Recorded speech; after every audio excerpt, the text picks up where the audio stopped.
Registration વિના. બીજું શું? ટેક્સ કલેક્ટ ના કરી શકે. કેની પાસેથી? તો કે એના કન્ઝ્યુમર પાસેથી, કસ્ટમર પાસેથી. એમાં આપેલું છે first of all, as per the section 22 subsection A of the CGST Center Goods and Service Act મુજબ શું આપેલું છે? Every supplier shall be liable to registration in the state or union territory for the where he make a supplies of goods and service or both. બરોબર. Every supplier, દરેક supplier shall be liable એટલે જવાબદાર છે to be registration in the state. જો state લાગુ પડતું હોય તો સ્ટેટમાં રજિસ્ટ્રેશન કરાવવાનું, અને યુનિયન ટેરેટરી એટલે કે કેન્દ્ર શાસિત પ્રદેશ હોય તો કેન્દ્ર શાસિત પ્રદેશમાં રજિસ્ટ્રેશન કરાવવાનું. He make the supplies of goods and service. Supply કરતો હોય તો કેનું? તો કે વસ્તુ અને સેવાની અથવા બંનેની. બરોબર. ક્યારે? તો કે આગળ આપેલું છે, if his aggregate turnover in financial year exceeds ₹20 lakh. બરાબર. 20 લાખથી વધારાનું કોઈ બી એક ફાઇનાન્શિયલ યર હોય, નાણાકીય વર્ષ દરમિયાન 20 લાખ અથવા 20 લાખથી વધારાનું ટર્નઓવર થાય તો એ પર્સન લાયેબલ થઈ જાય છે. કેના માટે? તો કે જીએસટી રજિસ્ટ્રેશન માટે. ત્યારે આફ્ટર આગળ આપેલું છે જીએસટી રજિસ્ટ્રેશન વેબસાઇટ. જીએસટી રજિસ્ટ્રેશનની વેબસાઇટ આપેલી છે http ડબલ ડોટ, બરોબર. દેર આફ્ટર આપેલું છે www.gst.gov.in. બરોબર. આ વેબસાઇટ છે, એના ઉપર ફ્રી ઓફ કોસ્ટ જીએસટીનું રજિસ્ટ્રેશન થાય છે. બરોબર. જેના આફ્ટર આપેલું છે GST registration is a free of cost. બરોબર. કોઈ પણ જાતના ખર્ચ વગર ફ્રીમાં જીએસટીનું રજિસ્ટ્રેશન થાય છે. જેના આફ્ટર આપેલું છે જીએસટી રજિસ્ટ્રેશન માટે, જીએસટીના રજિસ્ટ્રેશન માટે પાન, બરાબર, permanent account number is a require. જીએસટીનું તમારે રજિસ્ટ્રેશન કરવું હોય તો PAN card is a require છે. જે આપણું પાન કાર્ડ આવે છે ને તે ઇઝ અ રિક્વાયર છે. પાન કાર્ડ વગર જીએસટીનું રજિસ્ટ્રેશન ઇમ્પોસિબલ. thereafter આપેલું છે GST registration application completely approve. બરોબર. જીએસટીનું તમે રજિસ્ટ્રેશન કર્યું, જે કમ્પ્લીટલી અપ્રુવલ થઈ ગઈ. બરોબર. અપ્રુવલ કેનાથી થઈ ગઈ? તો ઓથોરિટી દ્વારા અપ્રુવલ તમારે થઈ ગઈ છે. ધેર આફ્ટર ત્યાર પછી GST registration number allotted by the GST department. જો તમે સ્ટેટમાં રજિસ્ટ્રેશન કર્યું હોય તો સ્ટેટના જીએસટીનો ડિપાર્ટમેન્ટ હોય તમને નંબર જીએસટીનો અલોટેડ કરે, ફાળવે. બરોબર. ત્યારબાદ તમને સર્ટિફિકેટ આપે. કેનું? તો કે જીએસટી રજિસ્ટ્રેશનનું. એવી જ રીતના યુનિયન ટેરેટરી, કેન્દ્ર શાસિત પ્રદેશ લાગુ પડતા હોય તો કેન્દ્ર શાસિત પ્રદેશનો જીએસટી ડિપાર્ટમેન્ટ તમને જીએસટીનો નંબર આપે. ત્યારબાદ જીએસટી રજિસ્ટ્રેશનનું સર્ટિફિકેટ તમને ફાળવે છે, જીએસટી સર્ટિફિકેટ. thereafter આપેલી છે નોટ. શું? According to the Indian constitution of the India. બરોબર. આપણા ભારતના બંધારણ મુજબ, બરોબર, ને જીએસટીના કાયદા મુજબ ફોલોવિંગ સ્ટેટ, નીચે મુજબના સ્ટેટ. એમાં ફર્સ્ટ ઓફ આપેલું છે અરુણાચલ પ્રદેશ. thereafter આપેલું છે આસામ. thereafter આપેલું છે જમ્મુ એન્ડ કાશ્મીર. thereafter આપેલું છે મણિપુર. thereafter આપેલું છે મેઘાલય. thereafter આપેલું છે મિઝોરમ. thereafter આપેલું છે નાગાલેન્ડ. thereafter આપેલું છે સિક્કિમ. thereafter આપેલું છે ત્રિપુરા. અને thereafter આપેલું છે હિમાચલ પ્રદેશ. આ ફોલોવિંગ નીચે મુજબના 10 રાજ્યોમાં શું?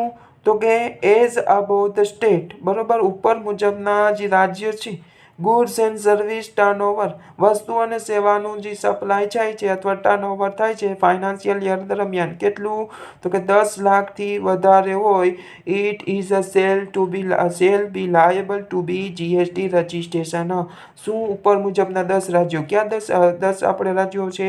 તો કે અરુણાચલ પ્રદેશ, આસામ, જમ્મુ કાશ્મીર, મણિપુર, મેઘાલય, મિઝોરમ, નાગાલેન્ડ, સિક્કિમ, ત્રિપુરા અને હિમાચલ પ્રદેશ. બરોબર.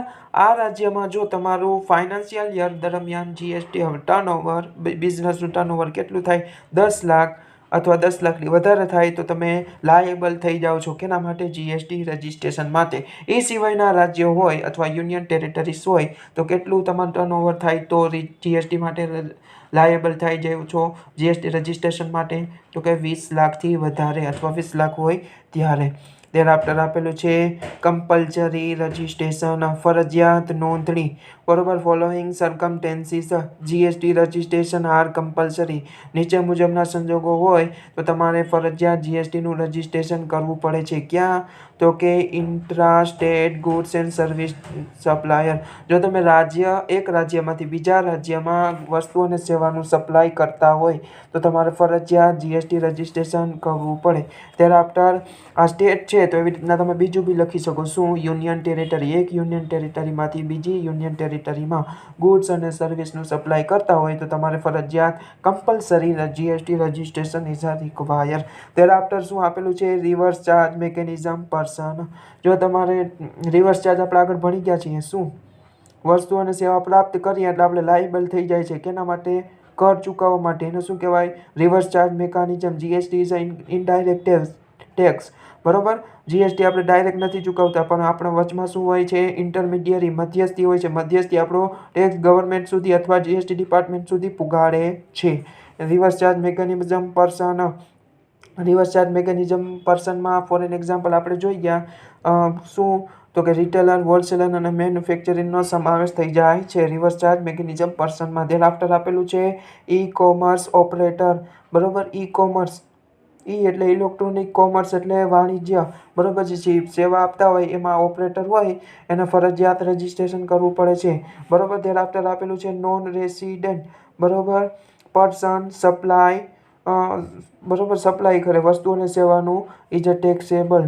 Non resident. બરોબર. ભારતનો રેસિડેન્ટ ના હોય. બરોબર. તો એ પર્સન ગુડ્સ અને સર્વિસનું સપ્લાય કરે આપણા દેશમાં. બરોબર. એ ફરજિયાત જીએસટી રજિસ્ટ્રેશન કરીને જ કરવું પડે. thereafter આપેલું છે according to the GST act TDS. જો તમારા જીએસટીમાં એક્ટમાં ટીડીએસનો તમારે બેનિફિટ મેળવવો હોય, તમે ટેક્સ ડિડક્શન એટ સોર્સિસનો બેનિફિટ મેળવવો હોય તો ફરજિયાત તમારે રજિસ્ટ્રેશન કરવું પડે. thereafter શું આપેલું છે? Work as a agent. Agent તરીકેનું કાર્ય કરતા હોય તો તમારે ફરજિયાત જીએસટીનું રજિસ્ટ્રેશન કરવું પડે. thereafter આપેલું છે ઇનપુટ સર્વિસ ડિસ્ટ્રીબ્યુટર. બરોબર. Input service distributor. બરોબર. હોય તો તમારે ફરજિયાત તમારે જીએસટી રજિસ્ટ્રેશન કરવું પડે. ઇનપુટ એટલે વસ્તુ અને સેવા મેળવવી અથવા લેવી, સર્વિસ. બરોબર. સર્વિસ જે પ્રોવાઈડ કરતા હોય ડિસ્ટ્રીબ્યુટર. બરોબર. એને ફરજિયાત જીએસટી રજિસ્ટ્રેશન કરવું પડે. thereafter આવે છે સ્ટેટ ઓર સેન્ટ્રલ ગવર્મેન્ટ નોટિફાઈડ પર્સન. જો સ્ટેટ અથવા રાજ્ય સરકારે અથવા કેન્દ્ર સરકારે નોટિફાઈડ કરેલા હોય અમુક વ્યક્તિને ફરજિયાત જીએસટી રજિસ્ટ્રેશન કરવાનું છે એવા પર્સને શું કરવું પડે? GST registration is a compulsory. ફરજિયાત કરવું પડે. thereafter આવે છે જીએસટીના રજિસ્ટ્રેશનના બેનિફિટ. જો તમે જીએસટીમાં રજિસ્ટ્રેશન કરો તો અમુક બેનિફિટ મળે છે જે નીચે મુજબ દર્શાવેલા છે. Credit created. તમારી શાખ વધારી શકો છો. બરોબર. thereafter આવેલું છે ગુડવિલ. Goodwill increasing. તમારી પાઘડીની કિંમત વધારી શકો છો. thereafter goodwill is a intangible asset. Credit એટલે શાખ. બરોબર. કોઈ તમને શાખે પૈસા આપે. બરોબર. ફાઇનાન્શિયલ ટ્રાન્ઝેક્શન કરે જો તમારું જીએસટી રજિસ્ટ્રેશનનો બેનિફિટ છે. thereafter input tax credit. બરોબર. ઇનપુટ ટેક્સ ક્રેડિટ આપણે ભણી ગયા. બરોબર. એનું બેનિફિટ તમને મળે. thereafter રજિસ્ટ્રેશન કરો તો જીએસટીનું. thereafter ફોર્થ શું આપેલું છે? Two collect GST from the customer. જો તમે જીએસટી રજિસ્ટ્રેશન હોય તો તમે ટેક્સ કલેક્ટ કરી શકો. કેની પાસેથી? તો કે કન્ઝ્યુમર, તમારા ગ્રાહકો પાસેથી. thereafter શું? Government or GST department good relation. Government એટલે સરકાર સાથે, સરકારમાં બંને આવી જાય, સેન્ટર અને સ્ટેટ. બરોબર. અથવા જીએસટી ડિપાર્ટમેન્ટ, જીએસટી કાઉન્સિલ સાથે તમારે સારા રિલેશન બનાવી શકો છો. બરોબર. ક્યારે? તો કે જીએસટી રજિસ્ટ્રેશન કર્યું હોય ત્યારે. thereafter આવે છે જીએસટી રજિસ્ટ્રેશન નંબર. બરોબર. GST registration number is allotted by the GST department. બરોબર. જીએસટી રજિસ્ટ્રેશન નંબર કોણ આપે? તો કે જીએસટી ડિપાર્ટમેન્ટ. બરોબર. યાદ રાખવાનું છે જીએસટી રજિસ્ટ્રેશન નંબર ઇઝ 15. બરોબર. જીએસટીનો આખો રજિસ્ટ્રેશન નંબર હોય 15 આંકડાનો હોય છે. આંકડામાં અમુક શબ્દ આગળ દર્શાવેલું છે એ મુજબ હોય છે. અમુક શબ્દ હોય છે. બરોબર. આલ્ફાબેટ હોય છે અને અમુક શું હોય છે? Numerical value. બરોબર. અમુક નંબર આપેલા છે. જો જીએસટી નંબર કેવી રીતના ફાળવવામાં આવે છે? સૌપ્રથમ તો સ્ટેટ કોડ હોય છે 2 આંકડાનો. ત્યારબાદ પાન નંબર હોય છે. બરોબર. પાન નંબર પાન કાર્ડના નંબર 10 આંકડાના. પછી એન્ટ્રી કોડ હોય છે. બરોબર. 1 આંકડાનો. ત્યારબાદ આલ્ફાબેટ ગમે એક હોય છે જે જીએસટી રજિસ્ટ્રેશન ડિપાર્ટમેન્ટ નક્કી કરે. ત્યારબાદ ચેકસમ વેલ્યુ. બરોબર. એ આખી એક ન્યુમેરિકલ વેલ્યુ હોય છે. બરોબર. આવી રીતના નંબર ફાળવવામાં આવે છે. ત્યારબાદ જો મેં લખ્યું છે સ્ટેટ કોડ. બરોબર. 2 આંકડાનો સ્ટેટ કોડ હોય છે. ફોર એક્ઝામ્પલ આપણે ગુજરાતનો છે સ્ટેટ કોડ 24 બરાબર 24 તો અહીંયા એકમાં 2 લખેલું આવશે, એકમાં 4 લખેલું આવશે. ત્યારબાદ કોઈ બી પર્સનના જે જીએસટી રજિસ્ટ્રેશન કરે છે એના પાન કાર્ડના નંબર આવી જશે 10 આંકડાના, બરાબર, જે પાન કાર્ડ મુજબ હોય છે. ત્યારબાદ એન્ટ્રી કોડ, ત્યારબાદ એક આલ્ફાબેટ હશે અને ચેકસમ જે ન્યુમેરિકલ વેલ્યુ દર્શાવેલી હશે. આવી રીતના 15 આંકડાના નંબર આપવામાં આવશે જીએસટી રજિસ્ટ્રેશનના, બરાબર, સમજાણું. ત્યારબાદ આવે છે most IMP GST council. As per the article 279 section number A of CGST centre goods and service tax act, બરાબર, એ મુજબ શું આપેલું છે? GST council constitute by the president. ભારતના રાષ્ટ્રપતિ દ્વારા જીએસટીની કાઉન્સિલની સ્થાપના કરવામાં આવી છે, બનાવવામાં આવ્યું છે. GST council is a joint form of the centre and state government. GST council A joint છે, બરાબર, કઈ ગવર્મેન્ટનું? તો કે સેન્ટર ગવર્મેન્ટ અને સ્ટેટ ગવર્મેન્ટ, કેન્દ્ર સરકાર અને રાજ્ય સરકારનું સંયુક્ત ફોર્મ છે, બરાબર. જીએસટી કાઉન્સિલ જોઈન્ટ બોડી, બરાબર, આખું જોઈન્ટ છે. આગળ ભણી ગયા 2 ગવર્મેન્ટ બોડીઝ, બરાબર, સેન્ટર અને સ્ટેટ ગવર્મેન્ટ. પછી આગળ આપણે આવેલું છે GST council is a total member is અ 33, બરાબર, 33 મેમ્બર છે એ વોટિંગ મેમ્બર છે. આગળ આપણે હું કહું છું વોટિંગ મેમ્બર અને non voting member. 33 member is a voting member અને 1 member is a non voting member. Voting member એટલે શું? જ્યારે બી વોટ કરવાનો થાય, બરાબર, મત આપવાનો થાય તો 33 મેમ્બર છે એ પોતાનો મત આપી શકે, જ્યારે નોન વોટિંગ મેમ્બરને કોઈ પણ જાતનો મત આપવાનો અધિકાર હોતો નથી, બરાબર. એ ખાલી જોઈ શકે છે જીએસટી કાઉન્સિલમાં શું શું બાબત થાય છે, વોટ આપી શકે નહીં. thereafter આપેલું છે, જો આપેલું છે એમાં 33 મેમ્બરમાં 33 મેમ્બરમાં 2 મેમ્બર સેન્ટર ગવર્મેન્ટ, બરાબર, 2 પર્સન હોય છે, બરાબર, 2 મેમ્બર હોય છે, કેના હોય છે? સેન્ટર ગવર્મેન્ટના, બરાબર. પછી 28 મેમ્બર, 28 મેમ્બર કેના હોય છે? સભ્ય, તો કે રાજ્ય સરકારના. ત્યારબાદ શું હોય છે? 3 મેમ્બર યુટી ગવર્મેન્ટ, 3 મેમ્બર હોય છે, કેના હોય છે? તો કે કેન્દ્ર શાસિત પ્રદેશના. એવી રીતના 33 મેમ્બરની આખી કાઉન્સિલ થાય છે અને આ 33 મેમ્બરને શું કહેવામાં આવે છે? વોટિંગ મેમ્બર, બરાબર. મત આપવાનો અધિકાર, જ્યારે મત આપવાની સિચ્યુએશન થાય, જ્યારે પરિસ્થિતિ ઊભી થાય ત્યારે 33 મેમ્બરમાંથી મત આપી શકે 33 મેમ્બર. જ્યારે એક અધર છે મેમ્બર, એના વિશે આપણે આગળ ચર્ચા કરીએ, એ મત આપવાનો અધિકાર એને છે નહીં, બરાબર. હવે 33 મેમ્બરમાં સૌપ્રથમ તો આપણે જોયું 2 મેમ્બર સેન્ટર ગવર્મેન્ટના હોય. સેન્ટર ગવર્મેન્ટના 2 મેમ્બર કોણ હોય? તો કે સેન્ટર ગવર્મેન્ટના 2 મેમ્બરમાં કેનો સમાવેશ થાય છે? તો કે એકમાં મેન હોય, શું? તો મેન ચેરપર્સન, મુખ્ય અધિકારી, બરાબર. મુખ્ય અધિકારીમાં યુનિયન ફાઇનાન્સ મિનિસ્ટર, બરાબર, આપણા ફાઇનાન્સ મિનિસ્ટરનો સમાવેશ થાય, નાણામંત્રીનો, બરાબર. કેવા? યુનિયન સંઘના, બરાબર. સેન્ટર ગવર્મેન્ટના જે ફાઇનાન્સ મિનિસ્ટર હોય છે કોણ છે? તો કે નિર્મલા સીતારમણનો સમાવેશ થાય છે ચેરપર્સનમાં. આફ્ટર આપેલું છે બીજો મેમ્બર કોણ હોય છે? સેન્ટરમાંથી એક મેમ્બર હોય, શું? Union minister of the state in charge of the revenue or finance, બરાબર. યુનિયન મિનિસ્ટર, બરાબર, સંઘનો મંત્રી કેનું? તો કે સ્ટેટ ઇન્ચાર્જ, બરાબર, સ્ટેટનો આખું ચાર્જ સંભાળ્યો હોય, રેવન્યુ અને ફાઇનાન્સ, બરાબર. એ મેમ્બર હોય છે કેનું? તો કે સેન્ટર ગવર્મેન્ટમાંથી એક મેમ્બર હોય છે. એનું નામ શું છે? શ્રી પંકજ ચૌધરી, બરાબર. શ્રી પંકજ ચૌધરી નામના union minister of the state in charge revenue અને ફાઇનાન્સ છે એ સેન્ટર ગવર્મેન્ટમાંથી એના મેમ્બર હોય છે. આવી રીતના સ્ટેટ ગવર્મેન્ટના 2 મેમ્બર પૂરા થયા. હવે આવ્યા યુટી ગવર્મેન્ટ, યુનિયન ટેરિટરીઝ આપણે ઘણા બધા છે, પણ એમાંથી 3 યુનિયન ટેરિટરીઝના મેમ્બરનો સમાવેશ કરવામાં આવે છે જીએસટી કાઉન્સિલમાં, બરાબર. એવી રીતના 3 મેમ્બર કેના હોય? તો કે કેન્દ્ર શાસિત પ્રદેશના, બરાબર. આફ્ટર આવેલું છે સ્ટેટ ગવર્મેન્ટના. કેટલા મેમ્બર હોય? તો કે 28 મેમ્બર, બરાબર, 28 મેમ્બર હોય. આ 28 મેમ્બર સ્ટેટ ગવર્મેન્ટમાં હોય. ફોર એન એક્ઝામ્પલ આપણે ગુજરાતનું જોવું હોય, ઇન ગુજરાત મેમ્બર, ગુજરાતમાંથી કોણ મેમ્બર બની શકે? તો કે ગુજરાતના finance minister of the Gujarat કોણ છે? તો કનુભાઈ દેસાઈ. કનુભાઈ દેસાઈ છે એ જીએસટી કાઉન્સિલના મેમ્બર છે as a member of state member, બરાબર. રાજ્ય સરકારના ફાઇનાન્સ મિનિસ્ટર, બરાબર, કનુભાઈ દેસાઈ એ જીએસટીના શું હોય છે? મેમ્બર હોય છે, બરાબર. આવી રીતના ચેરપર્સન હોય છે, મુખ્ય વ્યક્તિ, અને બાકીના 32 જણા કોણ હોય છે? 32 મેમ્બર હોય છે, બરાબર, સભ્ય હોય છે. આવી રીતના ટોટલ જીએસટીની કાઉન્સિલ મેમ્બર કેટલા છે? 33. આ 33 કેવા છે? તો કે all the above the member right to vote બરોબર વોટિંગ રાઇટ આ 33 જે છે એક પ્રેસિડેન્ટ અને બાકીના 32 મેમ્બર એ વોટિંગ મેમ્બર છે બરોબર. જ્યારે મત આપવાની સિચ્યુએશન ઊભી થાય બરોબર ત્યારે આ 33 જણામાંથી મત આપી શકે. All અબો voting member. ત્યારે આફ્ટર આવેલ છે એક મેમ્બર એવો હોય છે પરમેનન્ટ હોય. જીએસટી કાઉન્સિલ શરૂ થઈ ત્યારથી જ્યારે પૂરી થશે ત્યારે બરોબર. પૂરી તો હવે નહીં થાય બીકોઝ ઓફ જીએસટીનો આખો એક્ટ જ લાગુ થઈ ગયો છે. જ્યારે કાયદામાં પરિવર્તન આવે ત્યારે પરિવર્તન થઈ શકે છે. પણ એક પર્સન એવો છે એક મેમ્બર એવો છે જે પરમેનન્ટ હોય બરોબર. એને શું કહેવામાં છે non voting member.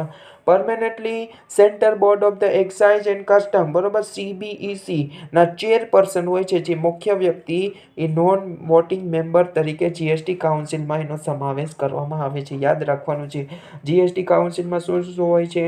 GST council GST related important aspect decision બરોબર. જીએસટીના રિલેટેડ જે મહત્વના જે બાબત હોય એના ઉપર ડિસિઝન લે છે બરોબર. Create and the decision regarding the important aspect GST knowing to the state and state government create the following rules and rules are made act. જે જીએસટી ઇમ્પોર્ટન્ટ બાબતો બરોબર એસ્પેક્ટ ડિસિઝન લે છે ક્રિએટ કરે છે અને કેને જણાવે છે તો કે સ્ટેટ અને યુટીને જણાવે છે. યુટી શું કરે છે એ રૂલ્સ અને રેગ્યુલેશન જે અપનાવ્યા છે બરોબર જીએસટી કાઉન્સિલે એનો અભ્યાસ કરે છે.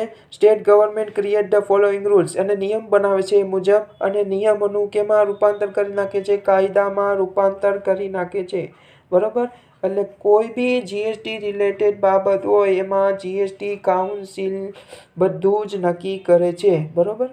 યાદ રાખવાનું છે જીએસટી કાઉન્સિલમાં 33 મેમ્બર કેવા તો કે વોટિંગ બરોબર અને એક અનવોટિંગ મેમ્બર હોય છે. 33માંથી એક ચેરપર્સન હોય છે. ચેરપર્સન યુનિયન ફાઇનાન્સ મિનિસ્ટર હોય છે. બાકીના 32 મેમ્બરમાંથી 1 મેમ્બર ઇઝ અ સેન્ટ્રલ ગવર્મેન્ટનો, 3 મેમ્બર ઇઝ અ યુટી બરોબર યુનિયન ટેરિટરીના મેમ્બર અને 28 મેમ્બર ઇઝ અ સ્ટેટ ગવર્મેન્ટના હોય છે. યાદ રાખવાનું છે. અને 1 nonvoting member is a center board of the excise and કસ્ટમના હોય છે બરોબર. ચેરપર્સન એનો વોટ આપવાનો અધિકાર હોતો નથી. યાદ રાખવાનું છે જે પરમેનન્ટ હોય છે. જીએસટી નેટવર્ક યાદ રાખવાનું છે GST network is a private limited company બરોબર. જીએસટી નેટવર્ક છે એ પ્રાઇવેટ લિમિટેડ કંપની છે. GST network format in year 2012. GST network આખું ક્યારે ઊભું કર્યું છે તો કે 2012માં ઓગસ્ટ 2012માં. thereafter શું આપેલું છે central government and state government share holding 49% and ICICI HDFC et cetera private bank share holding 51%. આ શું છે જીએસટી નેટવર્ક એ પ્રાઇવેટ કંપની છે. ક્યારે બનાવવામાં આવી તો કે ઓગસ્ટ 2012માં બરોબર. એના 49% શેર હોલ્ડિંગ કોણ કરે છે તો કે સેન્ટ્રલ અને સ્ટેટ ગવર્મેન્ટ. જ્યારે 51% શેર હોલ્ડિંગ કોણ છે પ્રાઇવેટ બેંકો. કેવી પ્રાઇવેટ બેંકો જેમ કે ICICI HDFC bank et cetera. thereafter શું આપેલું છે GST network provide the fundamental structure of the GST. GST network A provide કરે છે શું પ્રોવાઇડ કરે છે ફંડામેન્ટલ મૂળભૂત સ્ટ્રક્ચર આખું માળખું કેનું તો કે જીએસટીનું પ્રોવાઇડ કરે છે. GST network is a important for the GST act બરોબર. જીએસટીના કાયદા માટે જીએસટી ઇઝ અ ઇમ્પોર્ટન્ટ છે મહત્વનું છે. Follow for the required information and technology બરોબર. Follow for the required information બરોબર. ટેકનોલોજીકલ ઇન્ફોર્મેશન એ પ્રોવાઈડ કરે છે. thereafter શું છે જીએસટી નેટવર્ક વર્ક. જીએસટી નેટવર્કના કાર્યો શું છે. જીએસટી નેટવર્કના કાર્ય છે શું રજિસ્ટ્રેશન. પહેલાં તો જીએસટીનું રજિસ્ટ્રેશન એ જીએસટી નેટવર્કનું કાર્ય છે. thereafter શું છે સોશિયલ સ્ટેટમેન્ટ ફાઇલિંગ સામાજિક પત્રકોનું ફાઇલિંગ કરવું રિટર્ન ફાઇલિંગ કરવું. thereafter શું છે જીએસટીનું કેલ્ક્યુલેશન કરવું બરોબર. જીએસટીનું રિટર્ન આપણે કેમાં કરવાનું હોય તો ઇલેક્ટ્રોનિક રીતે વેબસાઇટમાં કરવાનું હોય છે. આ બધું વેબસાઇટમાં જે આપણે રિટર્ન ફાઇલ કરીએ એનું કેલ્ક્યુલેશન કરે અને જીએસટીની અમાઉન્ટનું ટેક્સનું એટલે કે ગુડ્સ અને સર્વિસ ટેક્સનું કેલ્ક્યુલેશન કરે છે જીએસટી નેટવર્ક. thereafter શું છે જીએસટી સ્ટેટમેન્ટ જીએસટીના સ્ટેટમેન્ટ આપે છે. પછી જીએસટીના સેટલમેન્ટ કરે છે. વ્યવહાર જે થયા હોય વર્ષ દરમિયાન એનું સેટલમેન્ટ કરે છે. thereafter શું આપેલું છે GST paid confirmation. GST paid કરી એની કન્ફર્મેશન આપે છે. thereafter report submit to government, report submit કરે છે કેને? તો કે ગવર્મેન્ટને લાગુ પડતી, સ્ટેટ હોય તો સ્ટેટ, સેન્ટર હોય તો સેન્ટર અથવા જીએસટી કાઉન્સિલને. thereafter શું છે? Report submit to GST department, GST ડિપાર્ટમેન્ટને એના રિપોર્ટ સબમિટ કરે છે કેના રિલેટેડ? તો કે જીએસટીના. thereafter શું? ઇન્ફોર્મેશન સિસ્ટમ રિપોર્ટ પ્રોવાઈડર, ઇન્ફોર્મેશનનો આખું જે સિસ્ટમનું છે રિપોર્ટ એ પ્રોવાઈડ કરે છે. thereafter શું છે? અસેસી કરદાતા પ્રોફાઇલ એનાલિસિસ, કરદાતાની જે પ્રોફાઇલ છે એનું એનાલિસિસ કરે છે, વિશ્લેષણ કરે છે. thereafter input tax credit vision, input tax credit તરફ ધ્યાન આપે છે. thereafter શું? પ્રિવેન્ટ ફ્રોડ, બરોબર. ફ્રોડના સ્પેલિંગ આમાં થોડીક મિસ્ટેક છે, તમે સુધારી લેજો. પ્રિવેન્ટ ફ્રોડ શું? તો કે ફ્રોડ રિલેટેડ જે બનાવ બને છે એમાં ઘટાડો કરે છે. પ્રિવેન્ટ, બરોબર, ઘટાડો થાય છે, સુધારો થાય છે. Prevent the mistake in transaction, જે ટ્રાન્ઝેક્શન, બરોબર, ફાઇનાન્સ જે ટ્રાન્ઝેક્શન થાય છે એમાં મિસ્ટેક થાય છે એમાં ધ્યાન આપે છે અથવા ઘટાડો કરે છે. પ્રિવેન્ટ, બરોબર, સુધારો કરે છે. thereafter શું આપેલું છે? GST network through, GST all work online possible, GST network વગર જીએસટીનું કોઈ બી કામ શક્ય નથી. એટલે GST network is a important for the GST department and GST collection. GST network through GST all work online possible, બરોબર.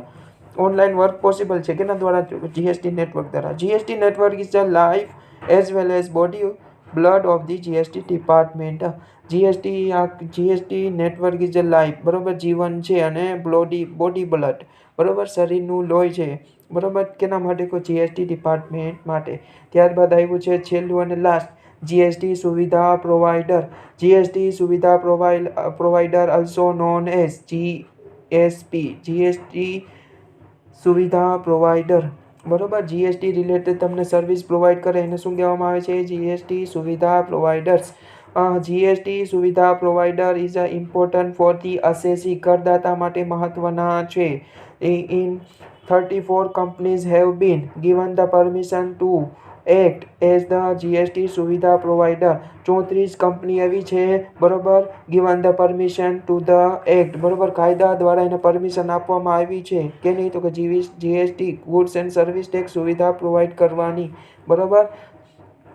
ગુડ્સ એન્ડ સર્વિસ ટેક્સ સુવિધા provide, બરોબર. Technical knowledge to assessee, technical knowledge આપે, act related કાયદાનું knowledge આપે વગેરે.